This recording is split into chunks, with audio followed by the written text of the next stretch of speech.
Ladies and gentlemen, welcome to another episode of In the Eyes of Truth. Back with us is Charles Bausman. Welcome back, Charles. For those who don't Hey, Stas, remember, good to see you again. Charles and his family are now living in Russia. And as I recall, you are a January 6th revolutionary. Hey there, entrepreneurs. Are you feeling the squeeze from increasing regulations and higher taxes? Maybe you've noticed the growing instability and thought there has to be a better way. Well, you're not alone, and that's exactly why you need to consider offshoring your wealth now. Imagine a life where your hard-earned money isn't constantly under threat from unpredictable government policies. Sounds pretty good, right? Let me tell you. It's not just a dream, it's a smart strategy. Here at Exit Strategy, we specialize in helping entrepreneurs like you protect and grow their wealth. We navigate the complex world of international finance so you don't have to, from setting up offshore accounts to advising on the best countries with favorable tax laws. We've got you covered. Now, I know what you're thinking. Offshoring sounds risky, maybe even a bit shady, but the truth is many savvy business owners are already doing it. It's not just about dodging taxes, it's about creating a safety net for your future. Imagine diversifying your assets across multiple jurisdictions. When one country faces economic downturns, your wealth remains secure. Think of it as an insurance policy against the uncertainties of life. And let's not forget, having a portion of your wealth offshore can open up opportunities for international investments. You're no longer limited by the economic climate of a single country. You can tap into booming markets around the world, maximizing your returns. But here's the kicker. Time is of the essence. With increasing global scrutiny and tightening regulations, the window for easy offshoring is closing fast. The sooner you act, the better positioned you'll be. So why wait? Protect your wealth, secure your future, and explore new opportunities with Exit Strategy. Don't let the rising dangers in the US economy catch you off guard. Reach out to us today and take the first step towards financial freedom. Because when it comes to your wealth, playing it safe is the riskiest move of all. Thanks for watching, and remember, your future starts with the decisions you make today. Choose wisely, choose Exit Strategy. Catch you in the next video.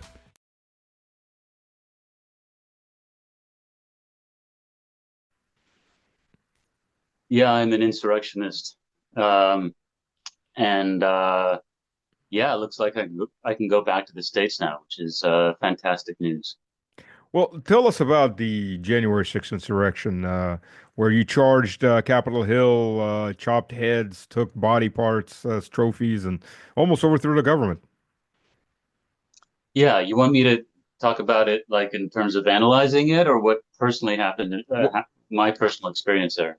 well, your personal experience. I mean, you were listed as an insurrectionist by the Biden administration, so you must have done some insurrection. So, what was your personal experience? Okay, I've told this story so many times, but here I'll try and like jam it into like a super short version. Um, I found the whole Trump like event boring. I was there Hmm. alone. It was really cold. I was not warmly enough dressed. I was hungry. Um, and I'd heard his stupid speeches before, and he was just saying the same old thing, and it was just dumb. So I was going home, and my car was parked in a parking garage. If you're facing the Capitol, it would be to the left, like three Hmm. blocks to the left of the Capitol building. So I was sitting in my car, like having a sandwich, getting ready to drive home, and I saw a tweet, "Hey, there's people fighting at the Capitol." So I ran back, and since I wasn't at the front of the Capitol, I was at the edge, and I saw people just like walking right up onto the balcony and doing something up on the balcony. So I just, walked up there. It wasn't a crowd, but it wasn't a few amount of people. It was like, I don't know, maybe a couple hundred people, but it wasn't like a crowd or anything. And just walked right up onto the balcony, and then there were people going. There was a broken window and a door open, and Hmm. people were going through both. Like, so I just went in with them. And I was there. I am a journalist. I realized I was witnessing something really extraordinary. So I was like, I'm gonna definitely like this is a huge story. I'm gonna like send it for. I was working with Russian television at the time Hmm. on some documentaries. I was like, oh my God, I can send this to Moscow. It'll be like a huge thing. There were no journalists in there. Nobody was in there that looked like they were media.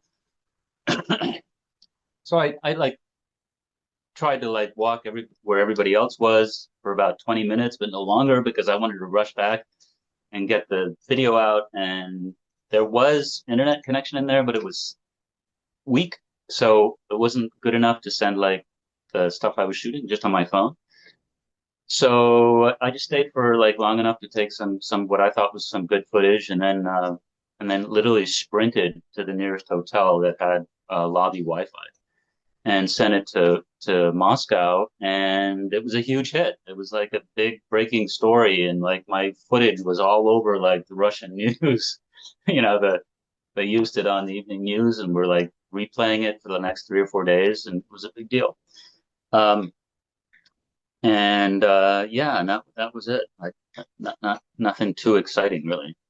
So, at what point did you put on your red bandana, take out your AK and your machete, scream "Death to Power," and charge in there? I'm assuming with the armed masses that were insurrectioning, overthrowing the American government. So, how many assault rifles, grenades, Unabombers, and things like that did you see in that crowd? Yeah, well, obviously not, right? So, but all jokes aside, what that event, I mean, everybody knows this now, but it's funny. I said that like the when they started arresting people, Hmm. literally the first week I was giving interviews, and I was like, this was a setup. It Of was course. obvious that crowd would not have gone in unless there were provocateurs in the front lines, leading them on and provoking the police, getting the police to react. Maybe the police were already instructed to, incite the crowd, and it was a complete fake, the whole thing. And this has all come out now, so you know, here we are. Did you see the videos that Tucker Carlson showed from the security cams that were handed to him by a Republican senator? I think I did see some of those, the ones that sort of filtered their way into social media and everything. Yeah. Yeah, he showed. Well, the police officer that supposedly was crushed by the crowd. I mean, apparently he died. Not quite sure where from what, but he was very much alive. Opens the door, right? The crowd comes in, and he's walking ahead of them and opening, and they're like a bunch of tourists, like Japanese tourists. Tuk, tuk, tuk, tuk, tuk, oh! And he's opening Yeah. office doors, and they're just walking in. That's what you see from the corridor. He's opening office doors. You can't see inside the offices, obviously. But it's just walking. I mean, there's no, oh, I'm gonna get murdered and lynched and beaten to death here, and the crowd isn't, screaming and grabbing furniture for 5 pieces to beat the man to death with. But it looks like a slightly rowdier group of tourists just walked in and go, oh. So yes, that's. I mean, obviously it's a setup. But it played well. I mean, obviously the Democrats played it very well. Yeah, this whole rush, the whole all these hoaxes that they pulled, they're very professionally designed Hmm. and effective. But I think they've run their course. I don't think they can get away with this kind of stuff anymore because people, fool me once, shame on me kind of thing. And people are just too aware now of all the scams being run. So thank God for that. Do you believe in the pardons? They're gonna stick, or something may get rolled back, or there's gonna be counter lawsuits or attempts to uh, find other grounds on which to arrest the people? Yeah, I absolutely believe in them. I think this is the end of it. Mm. There's a few more guys who are still stuck in there. Very famous. I'm forgetting his name now. Um, uh, anyway, there's a few more prominent cases that haven't gotten out yet, but I think they'll all get out, honestly. And I think this is going to just sort of fade into memory. Well, how did you find out that you were on the list of to be arrested? I don't know that I was on a Hmm. list or anything like that. Obviously, they don't announce ahead of time Hmm. that they're after you. I mean, the amazing thing is that people were getting arrested right up until, after the election. I mean, like literally like in the last month or Oh, so. really? Really? Yeah. Yeah, and so obviously they've got a list, some kind of internal list in some way. But um, uh, the reason I just assumed that I had a big target on my back is because I'm relatively well known because of my media Hmm. activity. Russia Insider really, I would say like a very pro-Russia position, extremely strong and extremely critical of U.S. foreign policy. And sure enough, uh, so that's why I was like, they started arresting people left and right, and I was like, we got to get out of here, or I'm going to get arrested. And it's funny, I thought when I realized, oh, there's a good chance I'll get arrested, the first kind of thinking I was going through was like, oh, well, that's kind of cool, to go to jail to to to no, no, it is. Listen, you could go to jail for a little while, maybe it's 2 weeks, maybe it's 2 months, whatever it is. But you stand up for your beliefs, you don't bend the knee, and you kind of make a political point that way, kind of like what Steve Bannon Hmm. did, for example. Right, right. Steve Bannon, they threw him in jail for 3 months, and he was like, I don't care, I'll go. I'm not going to stop fighting. Um, and so I was seriously considering that, and thank God I didn't, agree to do that because it turned out that it wasn't going to be 2 weeks or 2 months or whatever. They really not only kept those guys in really long time, but they really maltreated them. It Yeah. was like deliberate sort of. They used terrorism, I guess, statutes against them to try and break them and make them miserable. And I've been reading some of the accounts of people who've just gotten out and spent like, basically 3, 4 years in jail. And it's horrifying. It's horrifying how they treated these people. So thank God I dodged that bullet. And the reason I dodged it was because, my wife is Russian, and Hmm. I realized that if we have two little kids, and I realized that even if I got sent to jail for like a month, 2 months or something, she would freak out. I mean, she would have like a nervous breakdown, and she wouldn't be able to deal very well. So one of the reasons I decided just to avoid that whole thing was because I was thinking of her. Well, Mira Terada, she spent, Yes, yes. I know several people have spent quite a bit of time in U.S. prisons. Why I won't travel to any U.S. vassal. Uh, I'm not going to risk it. But yeah, I mean, she was there as as an unregistered foreign agent, even though she didn't work for anybody. I know lots of people ran because they had the same thing open against them. But she spent isolation quite a bit of time. That just abused, and that's before trial. So much for a quickie trial when you right to a quick trial Well, when you sit for a year in jail waiting for that trial. yeah, but they're like different kinds of jails, right? Because like that internet dark web guy just got released, pardoned by President Trump. Hmm. Um, and I saw a shot of his cell where he'd been in jail for like 10 years or something. And um, it didn't look bad at all. It didn't look like one of these things you see in the movies or Hmm. like things that people are describing. And I wonder if are there's like is there like more like miserable kind of jails and more sort of nicer Oh, jails? I know I, I, jails in Europe are very nice. I've absolutely, heard there are stories. different jails. I mean, come on. What's her name? The queen of decorations, the American little oligarch. Why can't I Yeah, remember her name? I'm spacing her name again. Yeah, but I Yeah, know who you're talking she about. went to Yes. jail. She went to a rich person's jail, or yeah, Right. it's the type of jails that have saunas in them, as opposed to the type of jails everyone else goes to. The rich don't go to the Right. average person's jail. Yeah, uh, Yeah. special people get special jails. Yeah. So interesting how that works. Yeah, I can't imagine some former congressman or some former judge or something going into a maximum security prison, with riots and shanks and everything else. Yeah, I could really I could see that one going. Not in the U.S. anyways. The Yeah. Sa wow, I am totally spacing on her name. It's on the tip of my tongue. I can't remember her name. You know, that's the disease of our age that there are so many celebrities and public figures and, news breaking every day that like pushes the other stuff into the background. It's just like a limit is how much people can actually remember. I'm bad enough She's with been names out to of the begin news for with. a while. Yeah, I'm bad enough. I'm bad enough with names, and yeah, you're absolutely right. Keeping track as a military political expert, keeping track of everything that goes on day in and day out, it's mind-numbing, literally mind-numbing.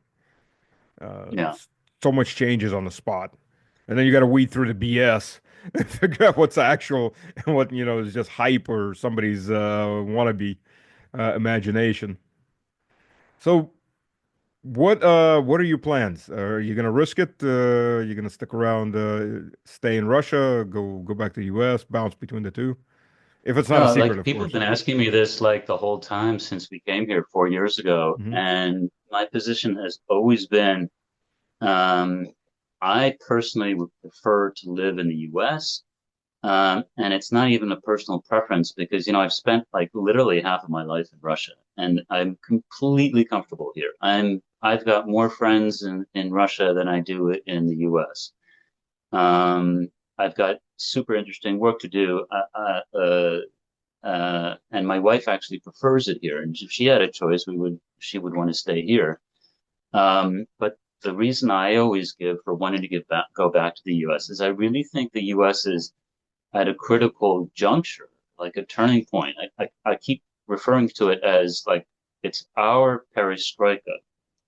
It's sort of our time when our empire is foundering and looking for a way to figure stuff out and right the boat. And um, I would feel a little bit guilty as an American if I could go back, staying in Russia and not helping, because I think I've got an ability to, to have an impact, to speak up, to say things, um, and connect with people and do things. And so I see going back as like a civic responsibility.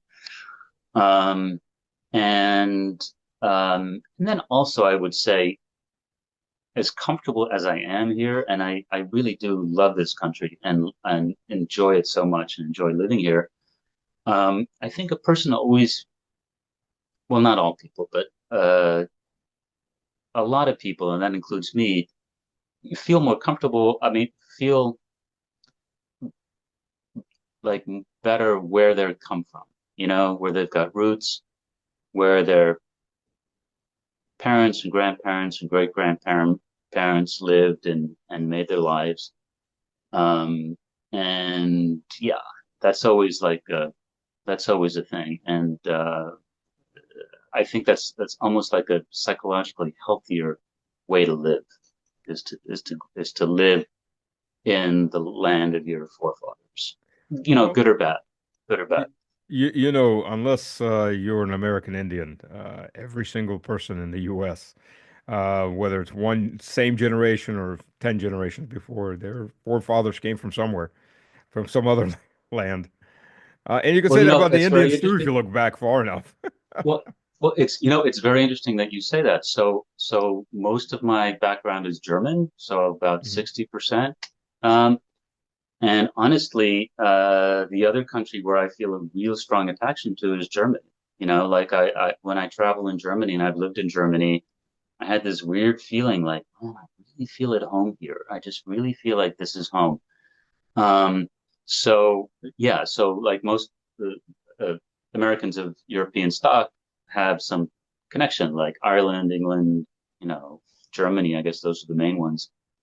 Um, and I think they'd be happiest there if they weren't in America. But listen, if you've got like several generations of people who've lived in America, it becomes home.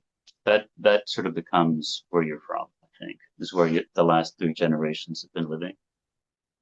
Yeah, well, from who I've been talking with German, I mean, I lived in Germany when I was in the military for a couple of years. I was stationed in Germany, in Bavaria. Uh, my grandfather's German. finished as a major in the Red Army. Didn't start as a major in the Red Army. Didn't start in the Red Army. Started actually in the Polish Army. Kind of. Sounds interesting. Yeah, he was a old German aristocracy that was from East Germany that turned into West Poland back in 1918. So surprise, Well, kind tell me something. So even having that, what is that? Your grandfather, you said? yeah, so a quarter. Yeah, so that would be one quarter, right? And he Hmm. was pure German. So even having that one quarter Germanness, and did you feel that connection when you were there? Did you get a sense of, hey, this feels like home somehow? Well, Russia's my home, and the second home is the South. I'm not going to say the U.S. I'm going to say the South because it's a separate entity in culture and a lot of other No, things. but I mean in But Germany. Germany, When no, you were I'll tell you when you this. were living in Germany, Mm, did you feel like, oh, look, this feels like home because I got this piece of Germany inside me? I like Germany. I'm not going to say anything, but that was the 90s. And the tendency was only beginning to the downward spiral. From last time I was in Germany was 2001, I think. No, 2003. Flew through Germany, so, and it was already starting to get noticeable by that point. In because I was in what city was I in? Frankfurt, Frankfurt on the Main, and then I was there for like 2 days, 3 days. And as a bigger city, you start noticing certain things that you didn't notice before. And from what I'm talking with everybody, I've got several friends, contacts in the journalists in Germany, and then analysts. And Germany is just, it's not Germany. Germany's in a total state of collapse, cultural and economic. And interesting See, enough, I read an interesting, well, I'm sorry, watched an interesting German article on the news, German news. And they're talking about, Germany is losing officially about 250,000 Germans a year. And again, realistically, it's a lot more than that are moving to Hungary and Poland because their wives can go out at night. They're not afraid of being robbed, murdered, and being called racist because they want to keep their own culture and so on. So Germany's well, I've changed. actually heard that the number is 1 million, that 1 million people a year are migrating out of Germany. Yeah. So I know it's a lot of people, and they're going everywhere. They're not just going to those two places. I mean, maybe Right, people who have right. some kind of connection there. Maybe they're like counting like, Poles who migrated to Germany or Hungarians who migrated to They Germany. they might Although they might Hungary is be. like Mhm. Hungary is actually popular with real Germans, and Right. there's a ton of Romanians in Germany. There's a huge Romanian population there, um, and but ethnic Germans also like Romania, I know, because it's the cheapest of these Eastern European countries to buy, land and a house in. But they're also going everywhere. They're going to Asia. They're going to Dubai and the Middle East and the Emirates and stuff, and they're going to the U.S. and they're going to South America. There's And so, actually yeah, Germany is experiencing sort of hemorrhaging their best yeah. people. A lot of these people, you know what a lot of these people are? Is they're highly skilled professionals like dentists, engineers, that kind of person Mhm. who can actually make more money, live better outside of Germany. And they're going for economic reasons, partially.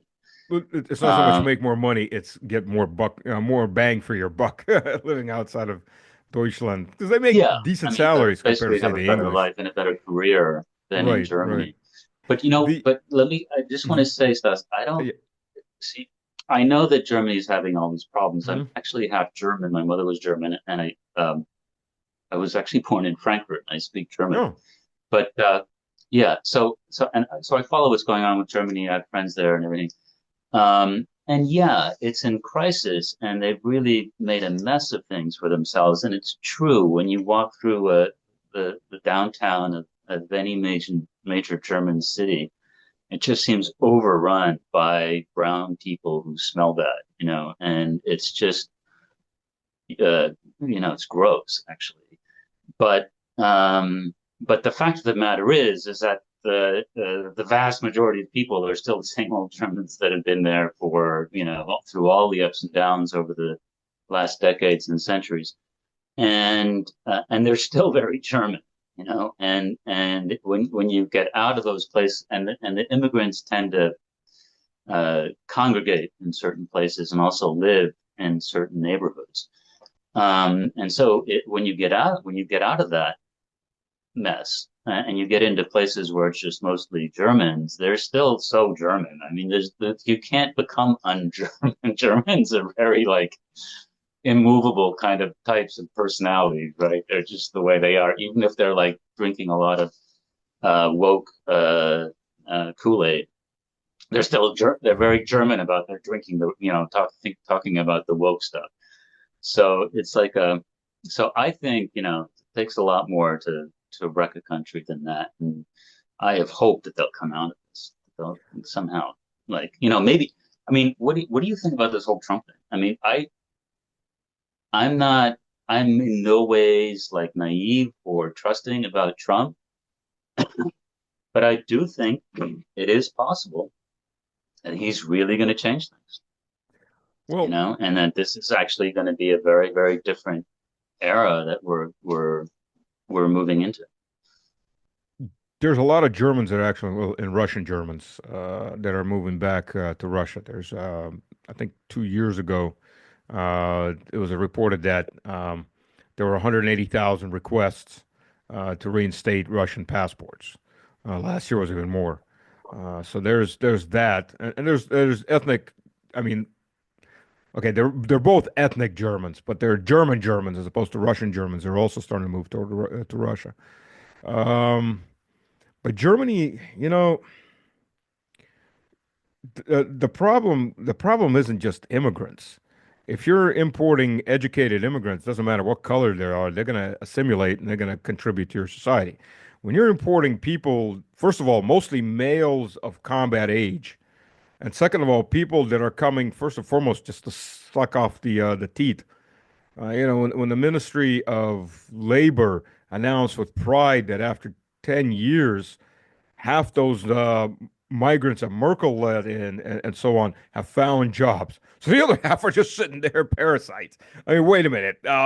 That's an accomplishment. That's pretty much so, you got 3 months, find a job, or maybe even half a year if you're really if you're really nice. You got half a year, find a job, learn the language, get the hell out. Otherwise, we're not going to pay for you. That's how it should be. But if people can absolutely have nothing in common with German culture, come in there, demand their own culture and their ways, and sit on the teat for 10 years. I don't know if they can turn it around. As far as the U.S., you know, Trump's made some correct moves. There's only two genders. There's this or that. But the problem in the U.S., the U.S. has been rotting for the last 30 years. Seriously rotting. And you're not going to turn that around with a couple executive orders and comments. The only way you do that is a mass Christian revival in the country, and not virtue signaling Christianity, but real Christianity. Until you start seeing that, that's not going to turn around. I mean the woke crowd sunk its teeth pretty damn deep into the youth. I mean that's my opinion of it. Yeah, I agree with that. I uh, there was a yeah, there was a a great Russian saint. I don't know if you know about this guy, Saint John of Shanghai. Yes, yes, I do actually. Yes, I've read about him. So he spent like the last 20 years of his life in the U.S. Hmm. In San Francisco, and he has a famous quote where he says, "America is a great country, but it will fall because of lust and greed." And when you think about it, that is so prescient today and so true of what's been going on in America since World War II, right? Or Hmm. even before that, where people just the material, like, you know goodness that was thrown at them, just kind of blinded them, and that became their most important thing in life. and they turned away from spiritual life and Christianity and everything else, and they allowed all these things to creep into the system, basically because they were greedy, basically because you see something that isn't really on the level or ethical or right, but you kind of like close your eyes to it or don't speak up at the office because it could mean your promotion, could mean something else, blah blah Yep. blah. And this has been going on like way before our woke era. I mean, this was like true after World War II, right? Yep. Yep. Um, and um, so yeah, so yeah, I totally agree with you. Like America's in big trouble, but it could still blunder along for an awful long time. Yeah, I Oh, mean, absolutely. if there's a sort of an ethical, moral sort of like, minority there of maybe 10, 20% of the people, they really push hard and raise the alarm, it could have a sort of a correcting effect a little bit, enough on society so it doesn't completely collapse into like a disaster.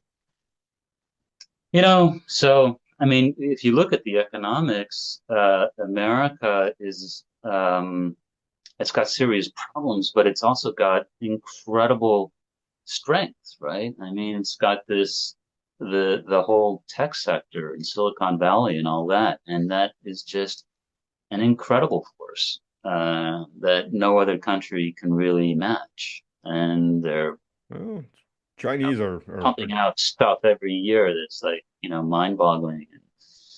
So we'll see what happens. Have you seen Mad Max, the first Mad Max, the original? Well, yeah, 20 years ago. Not the Road Warrior, that's the second one.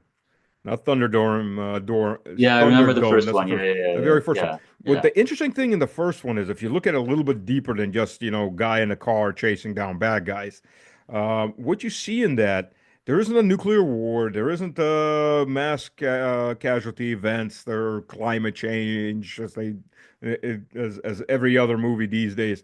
What you see in that is a collapse of society. But when you have a large society, I'm not talking, tribal society or something like that. When you have a large society with a big bureaucratic machine, just because society's collapsed doesn't mean everything collapses. It'll still chug along for quite a while because it has inertia. And people are still going to work, they're still getting salaries, but things are breaking down and it builds up a cascading effect. And Mad yeah, Max in that, because he's a cop, he still believes in the system at the beginning of the movie, and he becomes less and less convinced of the system because the system's collapsing. And after his family dies and the system doesn't do anything, that's when he goes, okay, the system's broken and hell with the system. I'm gonna go get my revenge. But then after that, now what? Because the system, more and more people start waking up. I think that's what's happening in the U.S. The inertia, and that's what happened in the Soviet Union. If you look at it, Soviet Union collapsed. And really, under Yeltsin, the government was dead. It was ineffective. It was anything but effective. But society rolled on because there was that inertia. It kept rolling on. It just doesn't collapse. Luckily, 99, Putin came in and stopped that collapse and started reversing that.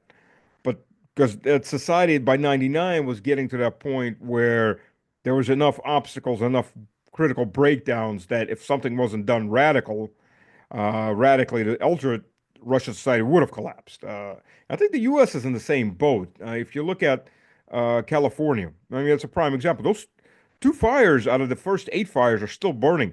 2.5 weeks later, they're still consuming parts of the city. Neighborhood after neighbor is still being burnt down. There's another fire north of LA, northwest of LA, that's heading straight for LA. That's almost as big. Well, it's brush, but they've already evacuated 50,000 people. That was of 2 days ago.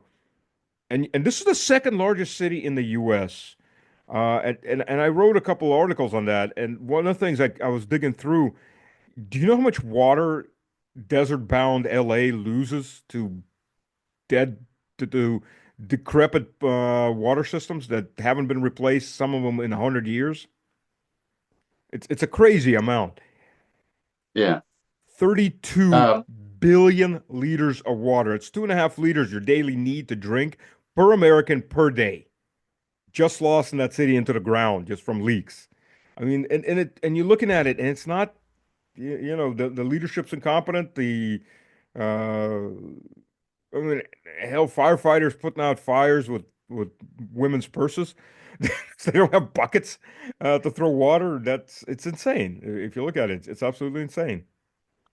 Yeah, but again, that's like one neighborhood in one city. I mean, it's just I don't know. I 16,000 buildings destroyed. like 16,000. if you look at I would like when I try and understand what's happening in America, like I don't think the Soviet Union is a good comparison because the Soviet Union was operating on a completely unworkable system that like defied the laws of of nature, of the universe, right? And so it imploded pretty quickly when it ran into trouble.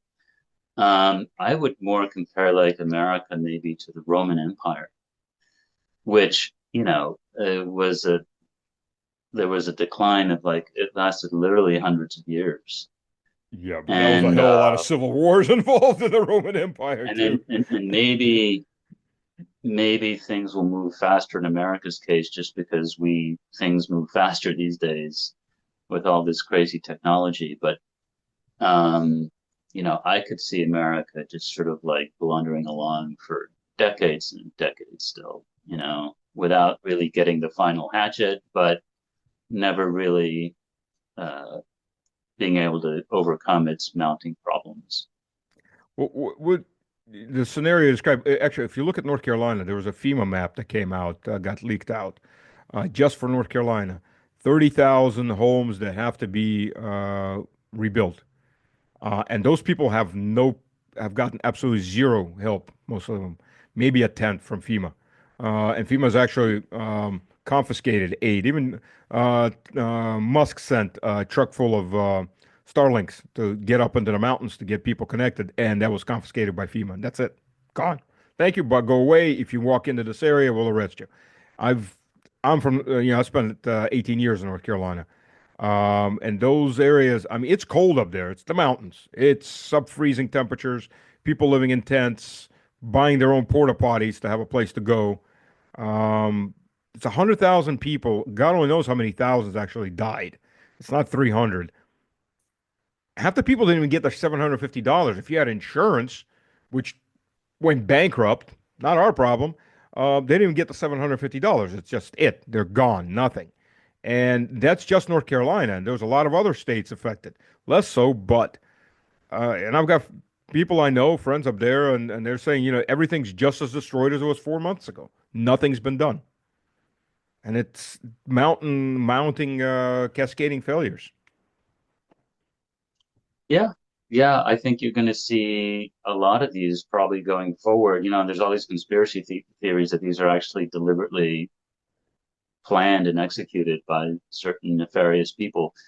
Um, I, but America also has this incredible ability to sort of right itself and react to stuff. Like, I don't think, like, for example, again, comparing to the Soviet Union, Hmm. there was no like civic, like public sort of movement of people who wanted to put an end to things. It very much came from the top, from very high level bureaucrats who changed the system because they no longer believed in it. And I don't know that America is the same way. It's like it's got people who will like rise up and do stuff and take stuff into their own hands. And this is what I'm just watching what's going on in America with the new administration right now, and I'm just looking for the signs. Is there something actually really changing? And I think there's reason to suggest that yes, there. I mean, you can't be sure, but I Char wouldn't doom and gloom on America at all because there's Charles, still an Charles, I'm enormous. sorry I have to interrupt you. We are almost out of time. We're about 15 seconds. So I want to thank everybody who joined Oh, us. no problem. Thank you, Charles, for joining us. Also, um, we'll have Charles back. Hopefully, he'll still be in Russia. We'll see. So, anyways, everybody, thank you Okay, for joining. sorry. And let us know what's interesting to you, and if you have any questions, leave it in the comments. And share.